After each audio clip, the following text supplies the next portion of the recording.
All right, welcome back to the Magnetism Podcast, guys and girls. This is episode 5. I'm your host, Tuan, the founder of Glow Ups Media, and this is a space where we talk about the creator economy, where culture and the psychology of influence all connect and collide. So each week, what we're going to be doing is we're going to be riffing off of the unseen signals that shape how people show up, from fitness to fashion to brand building to world building, culture, because how someone and how a creator and how a brand and how a person shows up and what makes them magnetic isn't always in the tactical execution, on the strategic level, on the playbooks. It's also in the story, it's in the energy and the presence they carry and they embody in every given moment. So today is Monday, September the 15th, 2025, and we're about 2 months out from Black Friday, Cyber Monday, and all of the Q4 shenanigans, all of the Q4 madness. Most brands are about to yell, they're about to scream discounts at you louder than ever. So you're going to start seeing like 40% offs, hurries, don't miss out, etc., etc.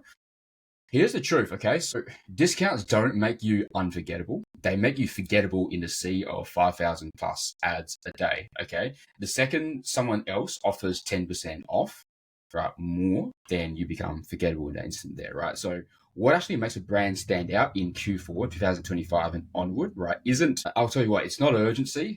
It's not even exclusivity. It's something that I want to discuss deeper in this episode. It's something deeper, which is immortalization, okay?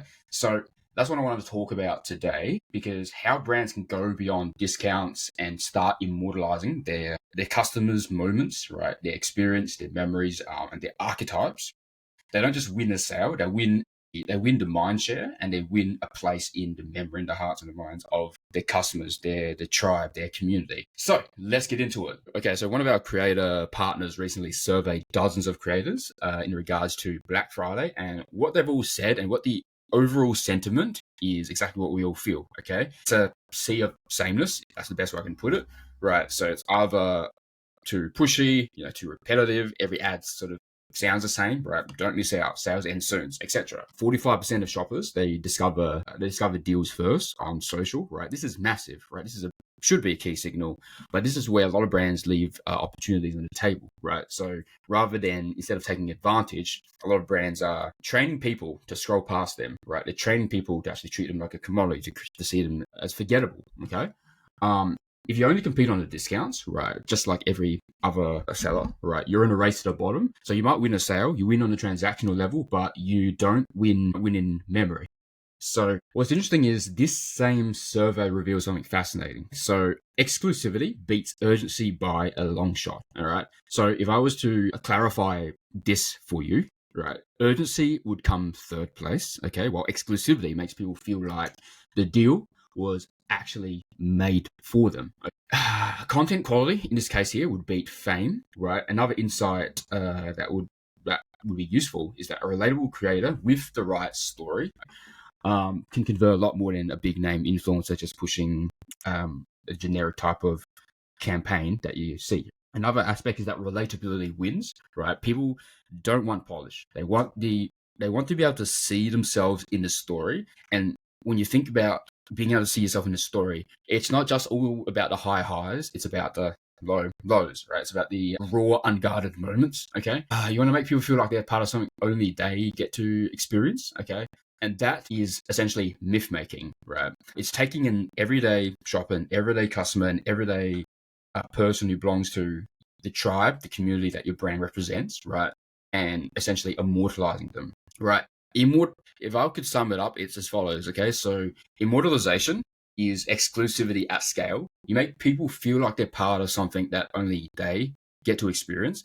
And that's what actually cuts through, okay? So just a couple of examples of what we see so we can make it clear, so we can make it vivid, just to draw a contrast so that you can have some perspective that would inform your Q4 strategies and how you think and how it could reshape your lenses around strategy here. Okay, so let's take, for instance, a brand like Boohoo's or Shein's, things like 70% off, everything, flash sales, these are all forgotten the very next day, right? Or until a better deal comes along. So these brands here would flood the feed with 70% off everything. Customers buy because it's cheap, right? Not because it's meaningful, which makes it forgettable, which makes it replaceable. Okay. And another brand in Australia that comes to mind would be a Cotton On, for instance, right? So, for example, their outlets and their warehouse sales, you might get giant posters for $5 tees, $10 tights, right? But there's no memory anchored to this. There's no memory attached. It's just bargain hunting, right? It's exactly the same. It's exactly the same point there. Okay, so on the opposite side, when you think about brands, right? When you think about examples of brands that really sell the myth, right? Not just the sale, right? If that makes sense. Ones who do this really well, really, for instance, I've gotten a few that I've noted down here, so you can feel the example. We got Nike, for instance, right? So Nike, they don't push those discounts as hard as the example I just mentioned earlier, right? Their Q4 pushes, there aren't 30% off sneakers. They drop a lot of storytelling campaigns, right? So you take Serena Williams, right? The You Can't Stop Sport one. You got your motherhood arcs, you got your Collins protest, right? So Nike, what they do is they immortalize the archetype of the athlete, right? Of what they embody and what they represent, okay? And that's how they immortalize the athlete's arc within the story into an aspirational archetype. Okay. Another company that really does this so well is Alo Yoga. Okay. So what you'll notice they do as you go away and you think about this lenses as I'm talking you through these points is they position their customers as aspirational archetypes, right? You got your yogi, your influencers, you got your main character, energy, wellness, etc. So their Black Friday campaigns that lean into aesthetics and community instead of just pure discounts. Okay. Another example. So Lululemon, they got their We Made Too Much sale, which exists, right? That part's true, but their brand story is always a lot bigger. Okay. There's always an embodiment of transformation, of belonging, of community. Okay. So buying Lululemon isn't just about cheap leggings. It's about stepping into an identity. And that's what makes it so powerful, right? They sell identities, not just leggings. Okay. Another one is a US-based underwear brand called Parade, right? They built their campaigns around body positivity and inclusivity. Okay, so they immortalize. What I like to think of it is they immortalize the everyday muse. Yeah, their Black Friday wasn't just. The Black Fridays aren't just discounts, right? It's framed as a celebration of you. Okay.